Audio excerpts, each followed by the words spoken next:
নমস্কার বন্ধুরা, welcome my Dutta house kitchen. আজকের রেসিপি ধনেপাতার চাটনি।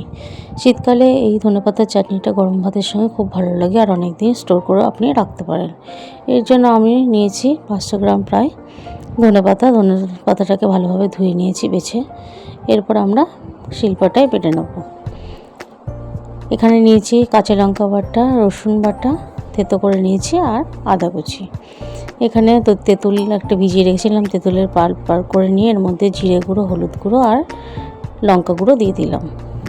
এরপরে তেলের মধ্যে তেলটা গরম হলে আমরা কালো জিরে একটা শুকনো লঙ্কাকে কেটে একটু ভেজে নিয়ে আমরা কাঁচা লঙ্কা, রসুন আর আদাটাকে দিয়ে ভালোভাবে আমরা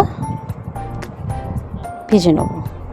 কিছুক্ষণ ভাজার পরে আমরা দিয়ে দিলাম কয়েকটা গোটা রসুন। কে কোথা থেকে দেখছেন আমাদের রেসিপিগুলো ভালো লাগলে অবশ্যই সাবস্ক্রাইব করবেন আর লাইক, শেয়ার, কমেন্ট করতে ভুলবেন না।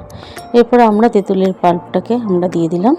কিছুক্ষণ নাড়াচাড়া করে নেওয়ার পরে আমরা ধনেপাতা বাটা যেটা ছিল সেটা আমরা দিয়েছি।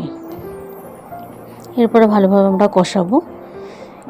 এই তেঁতুলের দেওয়া দিতে পারেন, আপনি লেবুর রসও দিতে পারেন, তবে এখানে তেঁতুলের পাল্পটা দেওয়া বেশি ভালো হবে। এরপরে গরম করে তেল রাখা ছিল সেটা আমরা দিয়ে দিলাম। দেখুন বন্ধুরা, আমাদের রেসিপিটা রেডি হয়ে এসছে।